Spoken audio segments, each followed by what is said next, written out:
네, 안녕하십니까. 네. 자, 강원도에 어떤 분이 옥수수를 보내주신다고 그래가지고 기다리고 있는데 아직까지 안 오고 있습니다. 홍천 고기 옥수수가 유명하다며요.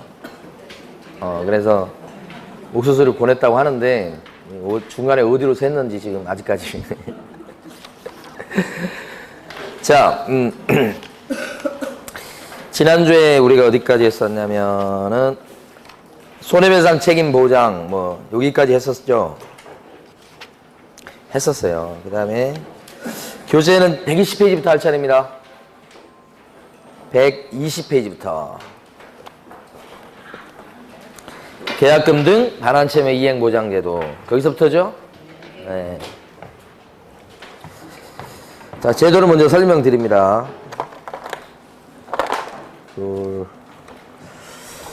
자, 이 제도는 거래 현실에서 보게 되면 거래할 때 매매를 예를 든 겁니다. 매수인이 있다 그랬을 때 정상적인 거래는 계약을 체결하면서 먼저 매수인이 계약금 주고 그 다음에 중도금 치르고 잔금 치르고 이렇게 되면 그 다음에 매도인이 매수인한테 등기에 필요한 서류를 줘가지고 등기 내도록 하고 등기 나면 소유권 취득하고 여튼 중간에서 부동산 사장님이 이제 소개하고 이런 과정이에요. 이때 이제 요 매수인이 계약금을 주면서 또는 중도금을 주면서 이행이 제대로 안 될까봐 걱정하고 불안해 하더라 이런 거죠. 그러니까 왜 그러냐면 이 물건에 대해서 압류 등기나 가압류 등기나 가처분 등기나 이런 것들이 있으니까 불안하죠. 그래서 이제 이행이 요 계약이 원만하게 진행되지 못하는 상황이 발생했을 때 그 해결하기 위한 방법이 있다. 그 방법이 뭐냐면 요 사람이 계약금이나 중도금 잔금을 문제가 있는 집주인한테 그대로 주지 말고 중립적 기관에다 묻어놓읍시다 이런 얘기예요. 계약금을 아니면 중도금을 필요하다면 잔금까지도 이렇게 묻어놨다가 완벽하게 서류가 넘어와서 등기가 나면 그때 비로소 가져가게 합시다. 만약에 이행이 안 되는 상황이 발생하면 그때는 되찾아가게 합시다 이런 얘기죠. 이렇게 중립적 기관에 묻어놓는 제도를 예치제도 이렇게 얘기하고 이 제도를 이용하게 되면 계약금이나 중도금 잔금을 안전하게 보전할 수 있다. 예? 그래서 혹시 잘못돼도 원상회복이 쉽다. 그래서 거래사고를 사전에 예방할 수 있다. 이렇게 사고를 사전에 예방할 수 있는 제도 이렇게 좋은 제도죠. 이게 2000년도에 생겼는데 아직까지 이게 현실적으로 쓰이고 있는 제도는 아닙니다. 예치제도는 여기다 묻어놓는 제도인데 여기 근거 역할을 하는 것을 예치기관 그 돈을 통장을 개설해서 관리해주는 사람을 예치명의자 이렇게 불러요. 그래서 예치명의자 이름으로 통장을 만들어서 이런 돈을 여기다 넣어놓읍시다 이런 뜻이에요. 예치기관은 금고 역할을 하는 거예요. 먼저 이제 언제까지 묻어놓자고 하는 거냐 그러면 예치 시기는 완벽하게 서류가 넘어와서 등기 날 때까지 요때까지예요. 그래서 요걸 계약의 이행이 완료될 때까지 이렇게 묻어놓자고 하는 거고 요때 관리해주는 사람을 예치명의자 이렇게 얘기하는데 예치명의자가 주인공이죠. 그래서 예치명의자 요것이 시험에 잘 나오는 거예요. 크게는 두 부류입니다. 개업 공인중개사가 예치명의자가 되고 그 다음에 대통령령으로 정한 6명이 돼요. 대통령령에서 정한 사람 6명이 이제 은행부터 시작해서 공제사업자가 나오고요. 이 공제사업자가 누구냐면 중개사 협회를 얘기해요. 그 다음에 신탁업자 이렇게 은행, 공제사업자, 신탁업자 그 다음에 보험회사도 들어가고요. 우체국 같은 채식관서도 예치명의자가 될 수 있고요. 그 다음에 이행, 대행을 전문으로 하는 에스코로 회사도 들어갈 수 있으니까 여기 6명하고 여기까지 합치면 총 7명 예치명의자 될 수 있는 사람. 자, 그 밖에는 안 됩니다. 이 7명의 이름으로다가 통장을 개설해서 이 사람이 관리하도록 합시다. 근데 돈을 어디에 넣느냐면 금고역할하는 예치기관에 넣읍시다. 이 예치기관 그러면 금고역할하는 데인데 금융기관, 은행하고 똑같아요. 공제사업자, 협회 얘기합니다. 신탁업자 등 이렇게 돼 있어요. 그러니까 등자가 있기 때문에 예치 업무를 봐줄 수 있는 데는 여기만 얘기하는 게 아니고 등등등 예치 업무를 봐주는 데는 싹 들어가니까 현실적으로 우체국 같은 경우에도 예치 기관은 될 수 있어요. 보험회사도 예치 기관이 될 수 있다. 예치 업무를 봐준다면. 그러니까 예치 기관은 틀릴 수가 없어요. 다 될 수 있다고 생각하시면 돼요. 자, 이런 예치하는 이 제도가 이제 중요한 제도고 좀 어떻게 보면은 필요한 제도인데 2000년도에 만들어졌는데 제도가요 조금 이상하게 만들어졌어요. 강제적으로 이용하게끔 만든 게 아니고 권고해 볼 수 있다 이렇게 돼 있으니까 제도가 조문상 권고니까 얘기를 해봤을 때 불안해하니까 얘기를 해봤을 때 B나 특히 A가 오케이 해야 됩니다. A하고 B가 합의를 했을 때나 이 제도를 이용할 수 있다. 합의했을 때 이렇게 둘 중에 한 사람이라도 싫다 그러면 이용 못하는 거니까 이 제도는 강행 규정으로 도입됐다 이렇게 얘기하면 이건 틀린 표현입니다. 강제되는 게 아니고요. 그 다음에 권고해 볼 수 있다. 누가요? 개공이. 그러니까 개업공인중개사가 이 제도를 이 사람이 그렇게 걱정하는데도 얘기를 안 해줬어요.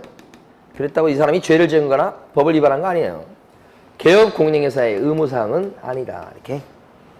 그래서 두 번째 여러분들이 기억할 것은 이 성격, 권고할 수 있다는 성격을 요것을 두 번째 기억하셔야 돼요. 성격이 이러다 보니까 합의가 있어야 이용되는데 B는 묻어놓자고 할 가능성이 굉장히 높지만 A가 싫어한다고요.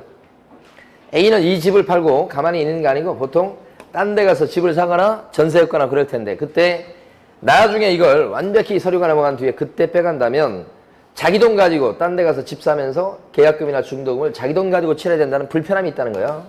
그래서 A는 싫어할 가능성이 굉장히 높은 거죠. 이 제도만 있다면 이거 죽은 제도입니다. 그래서 이 사람도 오케이 할 수 있는 제도가 필요하다. 그게 뭐냐면 미리 돈을 가져갈 수 있도록 하더라 이 얘기죠. 대신 미리 가져가 놓고 이행을 안 해버리면 바로 돈을 주는 거하고 똑같기 때문에 미리 돈을 가져갈 수 있도록 하되 이행 안 했을 때를 대비해서 A 보고 보증인을 세워놓고 가져가라 이렇게 법이 되어 있어요. 그래서 보증서 발행기관에 쫓아가서 발행기관 거기 가가지고 이렇게 보증서를 발급받습니다. 근데 이 보증서는 이 보증서 발행기관에서 공짜로 해줄 리가 없어요. 잘못하면 자기가 물어줘야 되는데요. 그래서 약간의 금융비용을 받겠죠. 일종의 보험입니다. 자, 거기가 어디냐면 금융기관하고 보증보험회사 거기서 발행하는 보증서를 자 누구한테 갖다 주냐면 돈을 한참 관리하고 있는 예치 명의자한테 보증서를 갖다 맡기고 그 반대급부로 계약금이나 중도금 잔고를 빼가는 겁니다. 그래서 세 번째 중요한 내용은 미리 돈을 빼갈 수 있도록 한다. 사전수령제도. 그러려면 뭐가 필요하냐? 바로 보증서가 필요하다. 근데 이 보증서는 누가 발행해주는 보증서인가? 금융기관하고 보증보험회사. 딱 두 군데밖에 없어요. 그러니까 공제사업자인 협회는 보증서 발행기관이 될 수 없고 신탁업자도 보증서 발행기관이 될 수 없죠. 이렇게. 그리고 이 보증서를 누구한테 갖다 맡겨야 미리 돈을 빼갈 수 있냐면 예치명의자입니다. 여기 아니고요. 매수인한테 직접 주는 것도 아니고요. 예치명의자. 이거 중요한 거죠. 자, 근데 이 제도는 또 핵심적인 내용이 사실은 예치명의자로 개업공인중개사가 활약할 것을 기대하면서 이 제도를 만들었기 때문에 예치명의자가 개공일 때 예치명의자인 개업공인중개사는 의무가 생긴다. 이 의무가 세 가지다. 첫 번째는 개공이 예치명의자일 때는 그 돈을 자 분리시켜서 별도의 계좌에다 넣어놓고 관리해야 되겠다. 개업공인중개사에 자신의 입출금 통장에다 집어넣으면 안 되고 별도의 계좌를 개설해야 되고요. 그 다음에 그 돈은 관리해주는 입장이니까 개업공인중개사가 임의로 인출해서는 절대 안 된다 이런 거고 두 번째는 개업공인중개사가 예치명의자로 활동할 때 비용을 쓸 경우가 있을 수 있을 텐데 그 비용에 대해서는 누가 부담할 건지를 갖다가 약정을 해 두도록 그렇게 하고 있다. 필요한 약정이다 이렇게요. 자 그런데 여기서요 이 약정과 관련해서 이때 개공이 예치명의자로 활동하면서 쓴 비용이 실비로 인정을 받긴 하는데 아무 얘기 없으면 이런 실비는 매수인처럼 취득의뢰인이 부담하는 걸로 법은 되어 있다. 임차인 이런 사람들이 부담하는 걸로 되어 있다. 왜냐하면 이 사람들이 계약금이나 중도금 떼이지 않게 되는 혜택을 입기 때문에 개업공인회사가 예치명의자로 활동하면서 쓴 요 비용에 대해서는 여기가 부담하는 게 정상이라고 보는 겁니다. 이것도 알아두셔야 되고. 그 다음에 요 임의로 인출해서는 안 되는데 꺼내 쓸 때를 대비해서 보증 설정하도록 하고, 이 보증 설정하는 방법은 보증보험이나 공제, 공탁 이런 세 가지 방법이 있는데 중요한 건 액수죠. 액수. 그 얼마만큼 설정하느냐. 임의로 지금 예치해놓은 돈을 갖다가 꺼내 쓸까봐 하는 거니까 바로 예치해놓은 돈만큼을 설정하도록 하고 있다. 응? 계약금, 중도금 합쳐서 개업공인회사가 만약에 2억 7천만 원을 갖다가 관리 중에 있다, 보관 중에 있다 그러면 2억 7천만 원만큼을 설정해야 되겠다 이 뜻이에요. 이 사람이 공인개공이라고 해서 1억 이상 이렇게 획일적으로 설정하는 게 아니고 법인개공이라고 해서 2억 이상 이렇게 획일적으로 설정하는 것이 아니더라는 얘기예요. 묻어놓은 돈만큼을 설정해야 된다. 여기가 핵심 중에 핵심. 지금까지 시험은 여기 많이 나왔었는데 이제 여기를 꼭 대비하셔야 된다. 이게 의무기 때문에 만약에 분리시켜 놓지 않거나 함부로 돈을 꺼내 쓰거나 보증 설정 안 하거나 이런 일이 발생하면 의무 위반이에요. 이랬을 때는 어떤 제재를 받습니까? 어떤 제재를 받아요? 업무 정지. 그렇습니다. 자, 그러면 문제로 다시 확인해 보도록 하겠습니다. 자, 121페이지 가시면 42번 문제가 있습니다. 틀린 것은 그랬습니다. 42번 문제. 1번. 개업공인회사는 매수인이 요구하는 때는 계약금 등을 금융기관, 공제사업자 등에게 예치해야 된다 그랬습니다.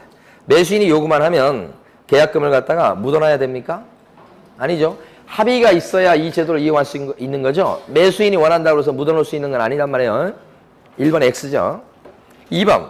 이 제도는 계약의 이행기간 동안에 거래 안전을 보장하기 위한 것이다 그랬어요. 이게 계약의 이행기간 동안에 계약금이나 중도금, 잔금 떼이지 않게 되는 그런 거래 안전을 위한 장치예요. 알아두실 게 이 제도는 거래 사고를 갖다가 사전에 예방하는 겁니까? 아니면 사후적으로 예방하는 겁니까? 사전입니다요, 여기요. 즉 계약금이나 중도금, 잔금 떼이지 않게 하는 제도예요. 그래서 만약에 혹시라도 사후적인 안전장치입니다. 그러면 틀려버려요. 우리 지난주에 마지막에 배웠던 보증 설정 제도는 사후적인 안전장치입니다. 사고 터진 뒤에 손해 입은 걸 어떻게 하면 쉽게 배상을 받도록 하느냐, 그런 사후적인 안전장치이고, 이 제도는 계약금이나 중도금, 잔금을 떼이지 않게끔 하는 사전적인 안전장치라는 거예요. 성격을 이해해 두셔야 돼. 자, 2번은 맞다고 봐야 되고, 3번은 신탁업자는 예치명의자가 될 수 있습니까? 신탁업자요. 예치명의자에 신탁업자 들어갑니까? 들어가죠. 예치기관도 될 수 있습니까? 될 수 있다. 맞는 거죠. 그러니까 4번. 개업공인회사는 거래대금을 자기 명의로, 이 자기라는 건 개공이요. 개업공인회사 명의로 금융기관 등에 예치했을 때는 자기 소유의 예치금과 분리하여 관리해야 된다. 예? 그렇게요? 이거 분리시켜야 된다는 거고, 이거 안 지키면 어떤 제재를 받는다고 그랬어요? 업무정지. 2번이나 시험에 나왔던 거예요. 이제 4번 지문에 대해서는 분리하여 관리할 수 있다 그러면 틀려버려요. 자, 그래서 분리하여 관리될 수 있도록 하여야 한다. 의무사항이라는 거예요. 의무. 자, 그 다음에 5번. 계약금이나 중도금 또는 잔금 및 계약 관련 서류, 관련 업무를 수행하는 전문회사는, 앞쪽에 길게 나왔지만 여러분들은 전문회사 이렇게 기억하시면 돼. 이 전문회사는 대금의 예치명의자 될 수 있습니까? 예치명의자 중에 제일 마지막에 나와 있는 게 전문회사죠. 전문회사? 네, 될 수 있습니다. 그래서 요 예치명의자가 주인공인데, 그 예치명의자는 7명만 될 수 있고, 그 밖에 소속 공인인회사는 예치명의자가 될 수 없어요. 그 다음에 당사자에 해당돼서 공정성에 문제가 발생할 수 있는 매도인과 매수인도 될 수 없어요. 그 다음에 개공은 될 수 있을지 모르지만 소공은 예치명의자가 될 수 없어요. 그 다음에 변호사 같은 경우는요, 법무사도 마찬가지. 예치명의자의 이름 안 나오죠? 법원의 공탁기관은요, 예치명의자가 될 수 있을까요? 될 수가 없어요. 없습니다. 예치명의자의 공탁기관. 자, 이번에는 문제를 풀어보시는데 45번 문제를 풀어보십니다. 45번 문제요.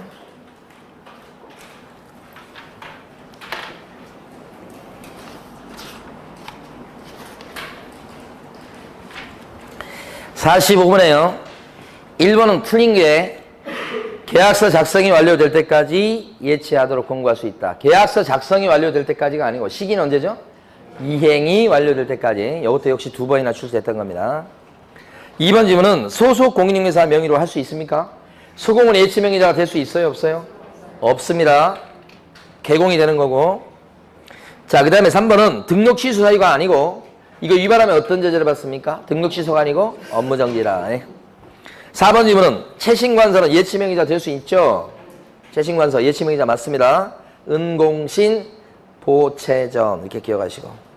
그 다음 5번 질문은 왜 틀렸냐면 의뢰인이 개공의 이름으로 묻어놓읍시다 이렇게 요구하면 그렇게 꼭 예치를 시켜야 됩니까? 아니죠. 개업 공인중개사만 예치명의자가 되는 게 아니고 무슨 얘기냐면 개공이 혹시 권고했어. 그랬다고 개공 이름으로 반드시 예치해야 되는 게 아니죠. 예치명의자가 개공 말고도 될 수 있는 사람이 이렇게 있으니까 권고했다고 꼭 개공 명의로 예치해야 되는 거 아니고 의뢰인들이 다 예치하자고 했어요.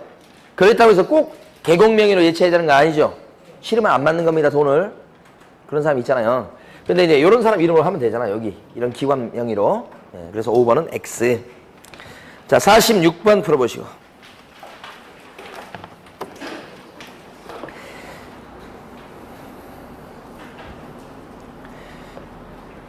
자, 옳은 것은 했고요. 1번.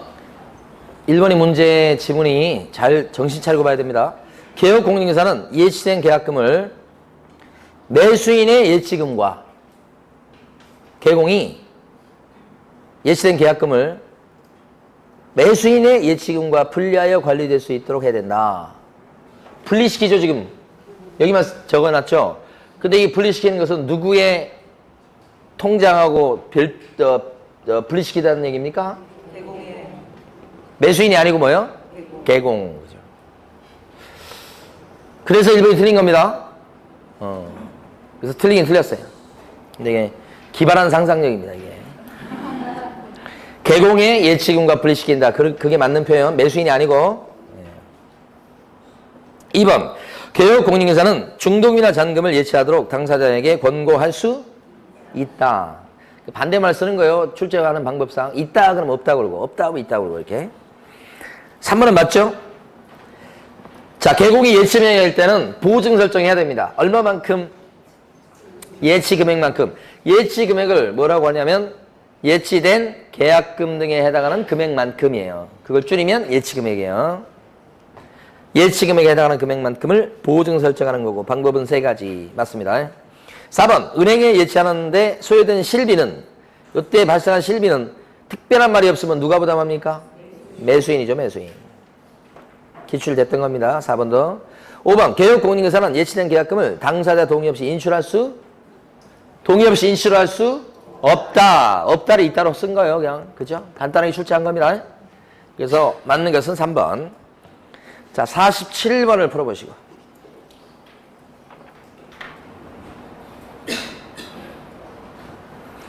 자, 47번에서 옳은 것은 그랬고 1번은 어디가 틀렸습니까? 개공은 거래 안전을 보장하기 위해서 계약금 등을 묻어놓읍시다 라고 권고할 수 있다죠. 할 수 있다. 그 다음에 2번 질문은 맞는 거죠. 자, 2번 질문에서 예치명의자가 누군 건가요? 예치명의자 누구? 2번에서 채신관서. 예치기관 어딘가요? 채신관서. 그러면 채신관서는 예치명의자 될 수 있나요? 예치기관도 될 수 있나요? 요게 출제했던 겁니다. 채신관서가. 등자 안에 채신관서 들어갑니다요. 명시로 안 나왔다고 아니라고 하면 안 됩니다요. 들어갑니다. 그 다음에 4번은요. 어디가 틀렸냐면 매도인 명의 3번요. 3번. 어디가 틀렸죠? 거기는? 공탁기관이요. 그러니까 거기서 보면 예치명의자가 3번 지문에서는 예치명의자가 누구? 보험회사. 누구 명의로 요게 예치명의자예요. 그 앞에 나온 글자가. 어디에? 그러면 그게 예치기관이고요. 그러니까 지금 3번에서는 누구 명의로? 보험회사 명의로. 그럼 보험회사가 뭐예요? 예치명의자인 거예요. 어디에? 공탁기관에. 이게 예치기관이에요. 그러면 공탁기관에, 예치기관에는 공탁기관 들어갑니까? 안 들어간다 이렇게 보는 거예요. 이 출제하신 분은. 그 어떻게 자신 있게 얘기하는지 모르겠어요. 응? 응. 그래서 하여간 등자가 있기 때문에 예치 업무를 봐주는 데는 싹 들어갈 수 있는 거예요, 사실은. 예, 근데 이제 여기는 일단 없어. 예, 근데 기본적으로 책 쓰신 분이 여기 나와 있는 거, 여기가 예치기관이라고 보는 그런 시각이 강한 것 같아요. 예, 그래서 나머지는 안 되는 쪽으로 많이 문제를 내고 기본서도 그렇게 써놓으셨더라고. 근데 어쨌든 공탁기관은 아니다, 이렇게. 그렇게 처리해 주세요. 예. 이렇게 안 나옵니다, 절대.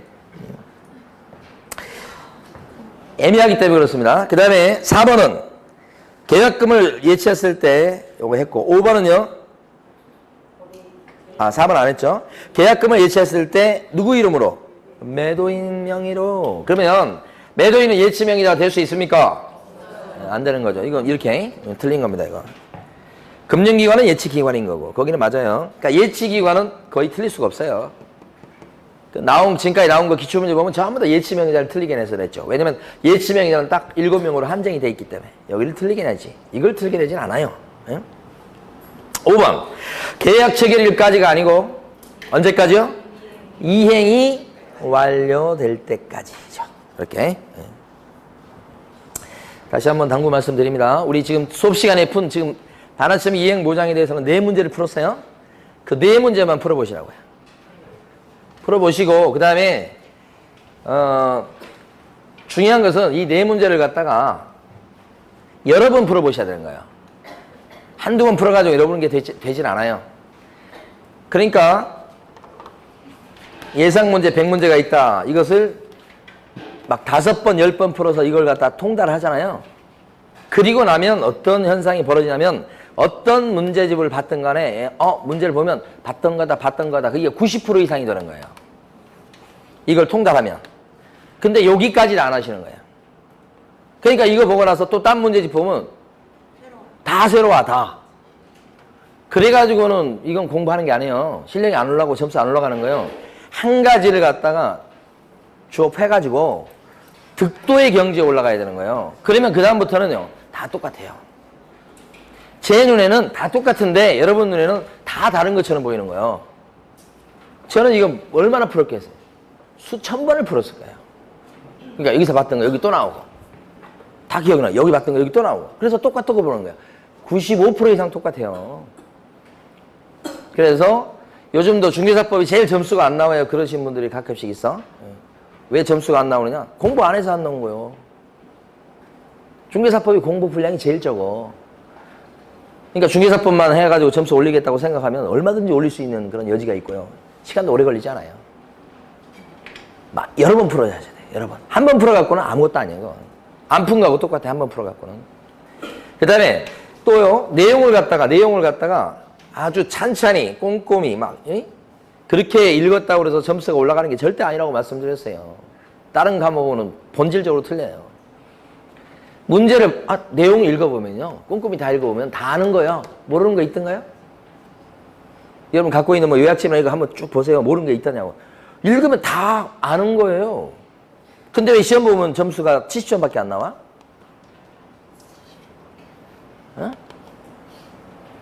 그런 게 뭐냐면 문제를 풀어서 자기가 알고 모르는 것을 확인한 뒤에 모르는 것을 반복적으로 다시 해가지고 이걸 교정을 시켜야 돼. 교정시키려고 하면 한두 번 갖고 생각이 바뀌진 않아요. 그러니까 여러 번 푸셔야 된다. 그렇죠? 뭐든지 좋아요.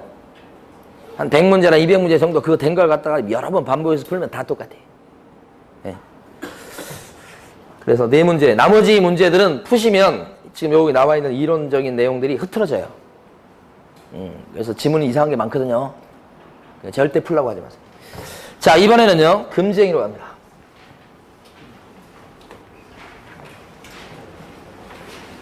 금쟁이가 총 7가지입니다. 자, 7가지인데 문제 풀기 전에요. 첫 번째 금쟁이가 뭐냐 그러면 판단을 그르치기 항의입니다. 이게 보면 거래상 중요사항에 대해서 판단을 그르치겠다 이런 거예요. 이게 첫 번째 금쟁이야. 그러니까 판단을 그르치게 한다는 가장 대표적인 것이 뭐예요? 거짓말한 거예요. 거짓말한 거. 속인 거예요. 알려주지 않는 거예요. 기망 이런 거예요. 이렇게. 그런데 거짓말했다고 다 금쟁이가 되는 게 아니에요. 뭐에 대해서 거짓말했어야 돼요? 중요사항. 이 중요사항에는 가격이 들어갑니까? 가격? 이거 판례예요. 가격도 거래상 중요상에 들어간다. 그러니까 가격에 대해서 거짓말을 했어요. 그러면 뭐요? 금지행위. 이걸 가격 조작이라고 그러죠? 왜 대답이 없어요? 어? 그래서 무슨 얘기 하냐면 가격 조작이라 해서 나온 의뢰된 가격보다 무척 높은 가격으로 팔아줬어요. 자, 이러면요. 우리 부동산 사장님이 2천에 나왔는데 3,800에 팔아줬다고. 그러면 금지행위예요, 아니에요?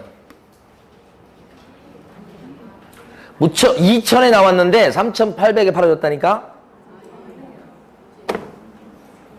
금지행위예요, 아니에요?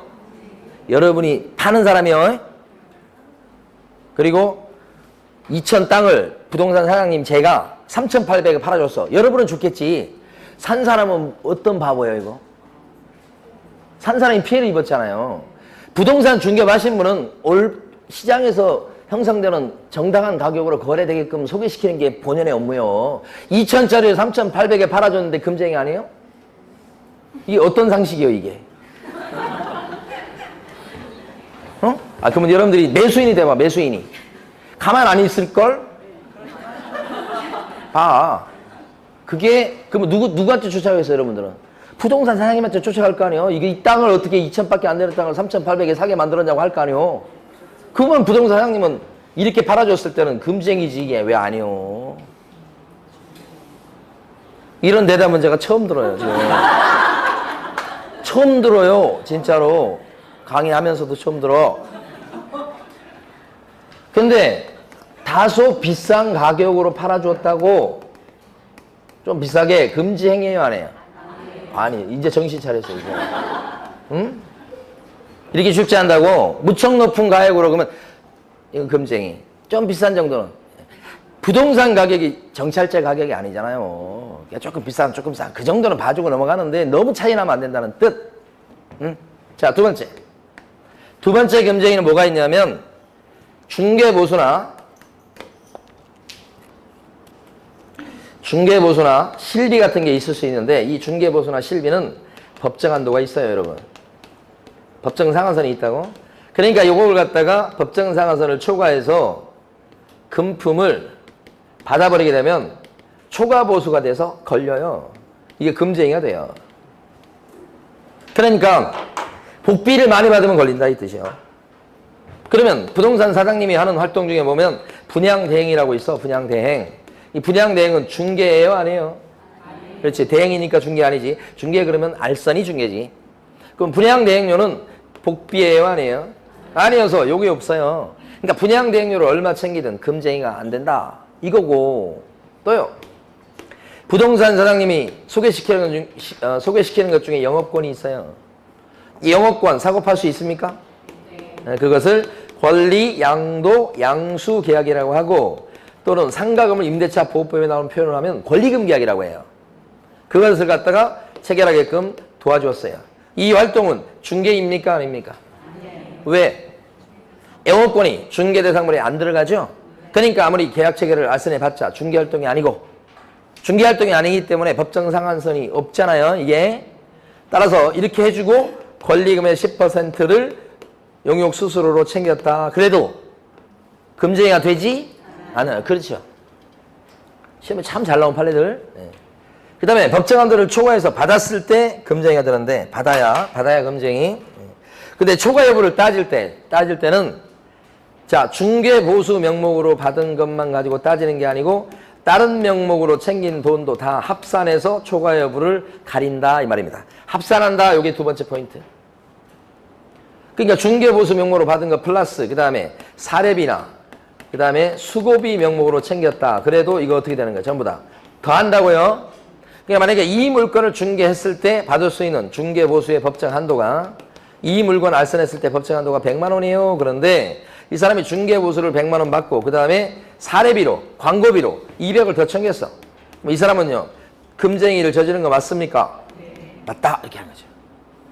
그래서 중개보수는 한 푼도 안 받고 다른 명목으로 300을 받았습니다. 그 물건을 중개했을 때 법정 한도가 100만 원인데요. 이렇게 중개보수는 한 푼도 안 받고 다른 명목으로 300을 받았다. 그러면 금쟁입니까? 네. 이것도 금쟁이다. 합쳐서 초과 여부를 가린다. 이게 두 번째 중요한 포인트. 근데 이제 시험 문제에서는 이런 거보다는 자, 법정 한도가 100만 원인데 중개보수는 100만 원 받고 그 다음에 100만 원 받고 그 다음에 골프채 한 대를 받았다. 골프채 한 대 이렇게 한 대라고 그래요? 골프채 한 세트 받았다. 그러면 금지행위예요, 안 해요? 금지 행위다. 자, 여기 법정 한도에 해당하는 100만 원 받고 그 다음에 에어컨을 한 대 받았다. 에어컨 너무 더워서 금지행위 안 해요? 금지행위. 시험 문제는 이런 형태로 출제해요. 뭐 이거 받고 확실하잖아요. 그러니까 넘는 거 확실하잖아요. 이렇게. 예. 자, 여러분들 하여간 에어컨 받으면 금지행위 이렇게 되죠. 자, 그 다음에 초과해서 뭐요? 받는 행위예요. 받는 행위. 세 번째 중요한 게 받아야 금지행위가 된다는 거예요. 받아야. 예. 그러니까 여기 받는다고 하는 건 뭐냐면 법정 한도가 100만 원인데 300만 원 달라고 요구합니다. 금지행위입니까? 아직 아니고 요구만 했지 받진 않은 거예요. 300만 원 달라고 요구해서 약속을 받아냈습니다. 금지행위입니까? 아직도 아니고 좀 있으니까 입금됐다고 문자가 떴어요. 그럼 뭐예요? 그때 금지행위 이렇게 되는 거예요. 받아야 금지행위가 된다는 뜻이에요. 이게 자, 그런데 순가중개계약이라고 있어요. 이게 뭔지 아십니까? 들어보셨죠? 시험에 잘 나오는 겁니다. 이 표현. 자, 이 부동산이 있는데 B라는 사람한테 개공한테 내놓습니다. 내놓을 때 어떻게 내놓냐면 이 집을 A가 2억만 좀 받아달라고 부탁합니다. 그런데 복비는 A가 B한테 별도로 못 드리지만 2억을 초과하는 금액으로 거래가 됐을 때 이 초과분에 대해서는 복비로 다 인정을 해주겠다고 하는 거예요. 뭐 인정작업이라고 하기도 하고. 그러면 이제 B 입장에서 봤을 때는 신나잖아요. 요게 뭐예요? 순가예요. 순가중개계약이에요. 중개계약이라고 하는 게 의뢰예요. 의뢰. 어떻게 의뢰했죠? 순가로. 이 순가가 2억이에요. 2억만 받아주셔. 나머지는 알아서 챙겨가시고요. 이런 게. 자, 그러면 이 상태에서 B는 이제 신나가지고 이제 아침 일찍 나와서 이제 활동하기 시작합니다. 그랬을 때 요 B는 이렇게 약속을 받은 건데 금지행위 저지른 겁니까? 무조건 아니에요. 이게 순가로 내놨다. 이게 약속하고 똑같은 거예요. 약속만 했지 지금 챙긴 게 하나도 없잖아요. 그럼 금지행위일 리가 없죠. 이 말이 이 말인 거예요. 순가하고 똑같은 취지예요. 그런데 이제 열심히 해가지고 이제 C한테 세상에 이렇게 좋은 물건이 없다고 얘기해가지고 거래하게 만든 거 아니에요. 얼마에? 2억 1천에 예를 들어서. 그러니까 지금 하늘에서 얼마가 떨어지는 거예요? 1,000만 원이 뚝 떨어진 거예요. 이렇게 1,000만 원을 복비로 챙긴 거죠. 이러면 금지행위입니까? 2억에 성사시키고 1,000을 땡겼다고 하는 건 5%를 챙긴 거예요. 중개보수는 한쪽에 많이 받아봤자 0.9 뭐 이 정도밖에 안 되는데 이 5%를 챙겼으면 초과도 이만저만한 초과가 아니죠. 이렇게 하면 금지행위 이제. 넘기면 금지행위. 그런데 이제 하늘에서 똑 떨어졌는데 얼마가 떨어졌냐면 50만 원이 떨어졌어. 이렇게. 2억 50만 원에 계약한 거예요. 그러면 복비를 50 챙긴 거 아니에요? 그렇잖아요. 그러면 이것은 뭐예요? 초과보수가 아니어서 이때는 금지행위가 되지 않는다. 이렇게 된 거지. 그러니까 순가중개계약을 체결한 그 자체만 갖고는 금지행위가 안 됩니다.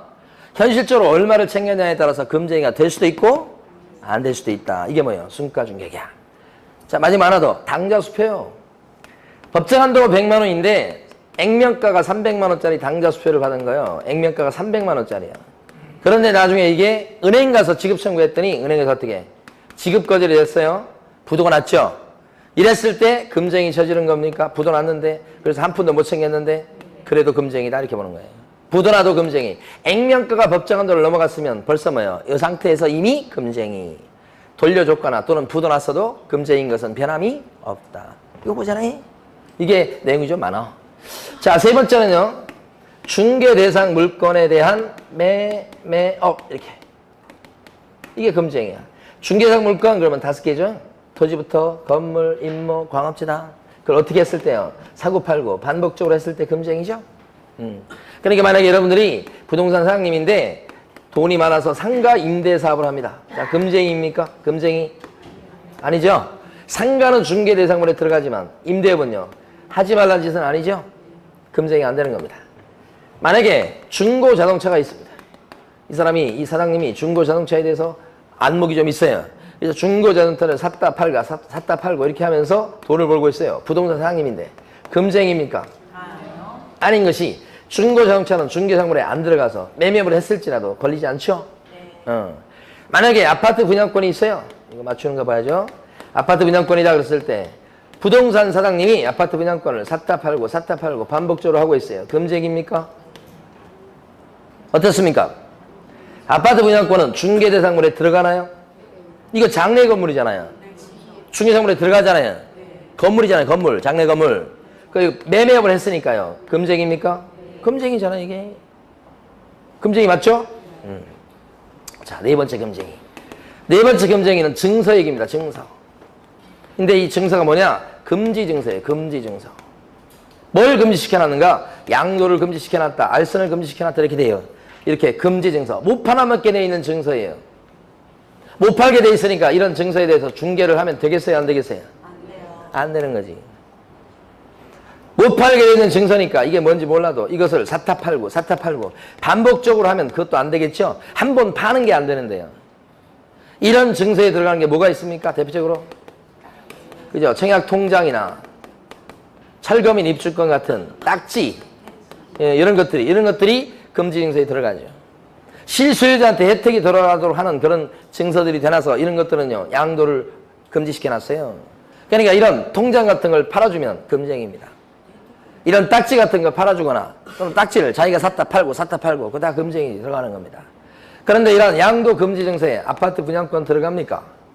아파트 분양권은 장래 건물로서 중개상물이 되는 거죠, 원칙적으로. 그래서 아파트 분양권은 금지 증서에 들어가지 않습니다. 또요, 상가 분양 계약서라는 판례가 있어요. 이 상가 분양 계약서는 상가의 매매 계약서 서식일 뿐이다라고 판례가 얘기합니다. 따라서 상가 분양 계약서도 금지 증서에 들어가지 않습니다. 그러면 아파트 분양권에 대해서 중개해 주는 게 되겠습니까? 아파트 분양권은 금지 증서에 들어가지 않죠? 그럼 아파트 분양권에 대해서 중개하는 게 됩니까? 되지요? 아파트 분양권을 갖다 매매업을 하는 게 됩니까? 안 되는 겁니다. 이쪽만 보면 되는 거죠, 사실은. 여기 안 들어가니까. 근데 이쪽에 들어가요. 이쪽에 또 적용을 받아요. 그러니까 아파트 분양권은 장래 건물로서 중개상물에 들어가니까 매매업을 했다 하면 금쟁이죠. 이해되시죠? 네, 그래서 위하고 연결돼 있어요. 자, 다섯 번째는 직접 거래입니다. 그 다음에 쌍방대리요. 금지의 요 7가지 설명드리고 쉬겠습니다. 직접 거래는 의뢰인과 손님과 일체 거래하는 걸 다 직접 거래를 하고 형사처벌입니다, 이게. 그 의뢰인 중에는 팔려고 하는 의뢰인, 그 다음에 살려고 하는 의뢰인 다 얘기하는 겁니다. 다 직접 거래. 그리고 거래는 매매, 교환, 임대차 모든 거래가 다 들어가요. 손님이랑 거래하지 마세요. 질서를 어지럽힐 수 있다고 그런 겁니다. 그러니까 만약에 이 물건을 팔아달라고 B라는 부동산 사장님한테 의뢰가 들어왔을 때 부동산 사장님이 괜찮으니까 자기가 사겠다고 나서서 샀습니다. 이렇게 사버렸어요. 이렇게 되면 산 것이 어떻게 돼요? 요 매매 계약이 직접 거래. 이 사람이 처벌받습니다. 3학년 3만으로. 이때는 A가 혹시 사는 거에 대해서 오케이 하고 승낙을 해줬다고 해도 직접 거래입니다. 의뢰인이죠. B의 의뢰인. 의뢰인과 계약을 체결했다. 직접 거래. 사장님만 적용되는 게 아니고 밑에 있는 중개보조인이나 소공한테도 적용되는 겁니다. 이렇게. 그래서 이렇게 사겠다는 거예요. 이렇게. 그래서 이 매매 계약을 체결했어요. 그러면 이때 C하고 A 계약한 것도 이것도 뭐가 돼요? 직접 거래. 이 금쟁이는 통째 가만히 보면 개업 공인중개사한테만 적용되는 게 아니고 밑에 있는 조그만한테도 다 적용되는 거죠. 그래서 이때는 요게 이 사람이 처벌받겠죠. 이렇게. 그 다음에 만약에 D라는 사람이 와가지고 전세방 좀 구합시다. 구해주세요. 이렇게 했더니 빈 빌라를 갖고 있던 B가 D에게 그걸 보여주고 B하고 D가 전세 계약을 체결해버렸어요. 그럼 이것도 뭐예요? 이 전세 계약도 의뢰인이죠? B의 의뢰인. 이것도 뭐예요? 직접 거래예요. 이 사람이 처벌됩니다. 여기는 처벌 안 되고 이렇게 돼요. 자, 근데 직접 거래에서 가장 핵심은 이겁니다. 빨간 걸로 쓸 건데 A로부터 의뢰받은 물건인데 막상 계약을 체결할 때는 A가 못 오고 A 대신 E라는 대리인을 대신 보냈어요. 아니면 이 사람한테 일을 완전히 맡겨서 대신 보낸 거예요. 그 E하고 이렇게 둘이 매매 계약을 체결하면 B라는 사람은요 직접 거래를 저지른 건 맞습니까? 이 사람 맞죠? 이 사람이 처벌도 받는 겁니다. 이게 처벌되는 거 아니고. 그러니까 직접 거래의 상대방은 본인뿐만 아니라 본인으로부터 대리권을 수여받은 대리인 또는 수임인도 직접 거래 상대방에 들어간다. 이렇게 계약해도 법적 효과는 결국 여기에 귀속되어 있기 때문에 그렇다. 여기 제일 중요한 판례. 근데 직접 거래가 안 되는 경우가 있죠. 그 안 되는 대표적인 경우가 두 가지가 있는데 첫 번째는 부동산 사장님이 샀어요. B라는 개업공인중개사가 이 집을 매입을 한 겁니다. 지금.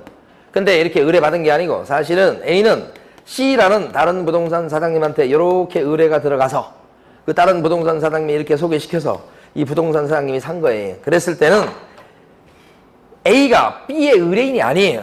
아무리 부동산 사장님이 샀습니다만 이건 직접거래에 해당되지 않는다. 중간에 다른 부동산 사장님이 끼어 있기 때문에 이때는 직접거래가 되지 않는다는 거죠. 이게 유명한 판례고 이게 시험에 그렇게 잘 나오죠. 그러니까 시험에 잘 나오는 것은 요 빨간 거하고 요게 잘 나옵니다. 다른 경우 끼었을 때는 직접거래에 해당되지 않는다는 거. 이거 두 가지. 만약에 이런 경우 직접거래 아닌 경우 중에 부동산 괜찮은 게 나왔는데 B라는 개업공인중개사가 이렇게 해서 C를 소개시켰고 친한 사람을. 그래서 C가 이걸 샀는데 알고 보니까 C가 B의 처더라 이런 얘기죠. 그럼 남편이 개업공인중개사고 처가 매수인이 된 거예요. 이랬을 때는 부부지간이니까 한 집에 사니까 요 매매계약은 직접거래에 해당하게 됩니까? 요 직접거래 아니고 왜 그렇게 됩니까? 남편과 아내는 재산관계에서만큼 어떻게 해요? 별개나 부부 별사인데 그죠? 재산관계는 남남입니다. 그래서 이건 직접거래로 볼 수가 없다. 자식이어도 마찬가지입니다. 장인어른도 마찬가지입니다. 자, 이렇게 설명드리니까 또 실무에서 일하신 분들은 가끔씩 어제도 그런 분 계시던데 이렇게 사요. 처명의로. 근데 소득이 없어요. 그러면 나중에 이제 혹시라도 문제가 되면 자금 출처 조사가 들어올 수 있어요. 그래서 조사를 해보니까 이 처가 샀는데 그 돈이 어디서 나왔나 따라가 보니까 이렇게 나왔어요. 이러면 직접거래로 판단될 가능성이 100%입니다. 근데 이렇게 하시려고 가끔 하시는 경우가 있어. 절대 그러면 안 됩니다. 현장에서는 소득이 있어야 돼요. 명의가 중요한 게 아니에요. 누구 돈으로 샀냐가 중요해요. 그래서 그렇지만 시험 보실 때는 이거 생각하시면 안 되고 아내 이름으로 샀다. 아 괜찮아 이렇게 시험 보실 때까지는. 자, 그 다음에 쌍방대리 뭔지 아시죠? 양쪽으로부터 대리권 받아서 혼자서 계약 체결한 걸 쌍방대리라고 그러잖아요. 네. 자, A가요 전세를 놓습니다. 전세 내달라고 얘기합니다. 그런데 C라는 개업공인중개사한테 와가지고 지금 자기는 미국 갈 거래요. 그러니까 적당한 사람 구하면 대신 계약을 체결해 달라는 거지. 미국 간다 그러면서. 여기 B라는 사람도 와가지고 전세방 좀 구해주세요 이렇게 하는데 이 사람도요. 지방으로 완전히 돌아다녀야 되기 때문에 바빠서 못 오니까 혹시 이런 방 구하면 대신 계약을 체결해 주세요. 대리권을 이 사람도 줘버리네. 양쪽이 다 못 온다는 거 아니에요 지금. 사정이 있어서. 이렇게 되면 C 입장에서 봤을 때는 편안한 거예요. 자기 혼자 계약을 체결해야 되니까 시비 걸 사람이 없어요. 이 사람은 좋을지 모르지만 계약을 체결할 때 A 또는 B를 해칠 수 있는 가능성이 있죠. 이건 못하게 합니다. 이걸 뭐라고 불러요? 쌍방대리. 쌍방대리는 금지행위죠. 못하게 하는 겁니다 이거. 그런데 이거 있잖아 이거. A는 미국 가서 진짜 못 오는 상황인데 C는요 와요. 그러면 B는 와요. 그럼 B하고 C가 이렇게 둘이 앉아서 전세 계약을 체결하고 그때 C가 A 편을 들어서 이렇게 전세 계약을 체결해 주는 것은 필요하고 문제도 없죠? 견제하니까 이걸 뭐라고 불러요? 일방대리다. 그러니까 일방대리는 금지행위입니까 아닙니까? 금지행위가 아니라는 거죠. 일방대리하고 이 직접 거래는 종이 한 장 차이입니다요. 자, 질문 드리고 쉴 거예요. 맞추면 쉰다고. 못 맞추면 계속 수업이야. 자, 개업공인중개사가 매수 의뢰인과 매매계약을 체결했다. 직접 거래입니까? 개업공인중개사가 매수 의뢰인과 매매계약을 체결했다. 직접 거래입니까? 직접 거래야. 의뢰인과 체결했다는 얘기는 의뢰받아서 했다는 얘기예요. 두 번째, 개업공인중개사가 매도 의뢰인의 위임을 받아 매수 의뢰인과 매매계약을 체결했다. 이러면요 직접 거래입니까? 아니요. 매수 의뢰인과 매매계약을 체결했지만 매도 의뢰인의 위임을 받아서 하면 일방대리지. 일방대리. 구별되십니까? 네. 그래서 일방대리하고 직접 거래는 종이 한 장 차이다. 그걸 구별할 줄 아셔야지 제대로 이해하고 있는 거다. 그죠? 다 못 끝냈어요. 좀 쉬었다가 금쟁이 중에서 6번, 7번 두 개 끝내고 문제 가겠습니다.